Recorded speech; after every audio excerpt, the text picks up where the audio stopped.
In this video, I'm going to talk to you about 3 great tips to avoid stagnation in your career. Now, it's easy to happen, stagnation, getting in a comfort zone, getting paid good money, and then things happen, you think, oh gosh, I've been here too long and I haven't developed. So, 3 great tips. The first one is review your job role, and your aspirations at least 3 times a year.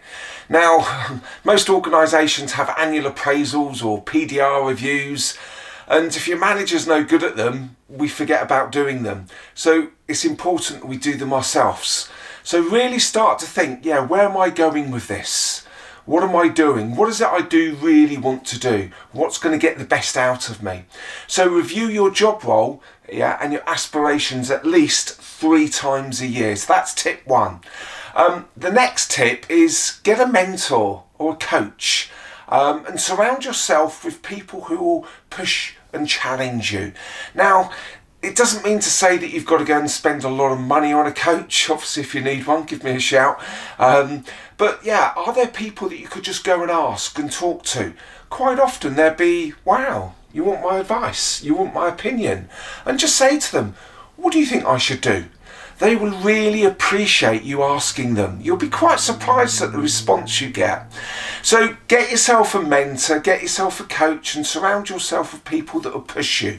Perhaps people are quite very focused themselves in their careers, or perhaps running their own businesses. Get into some of their mindsets, that growth mindset that they have.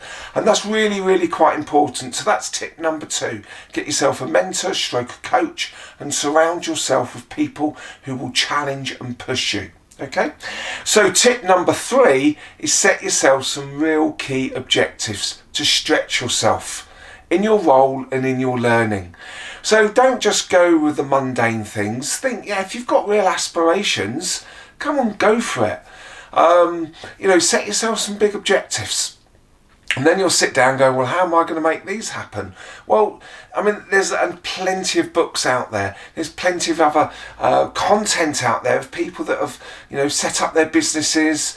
Go and do some research and think, well, gosh, if they can do it, why can't I?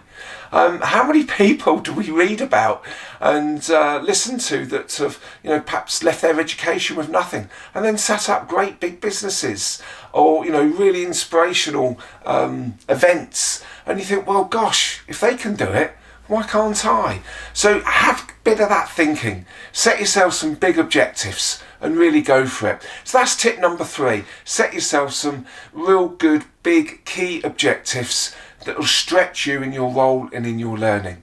So there's 3 important tips. Let me just review them again. Review your job role and aspirations at least 3 times a year. Get yourself a mentor or coach, and surround yourself with people that are going to stretch and push you and challenge you. I love that word, challenge. Got to challenge ourselves. And set yourself some real big key objectives to stretch yourself in your role and in your learning. Naturally, if you need some help, just give me a shout. I'm not going to charge you for it. Just give me a shout and we can have a talk and get you up and running. So enjoy the journey.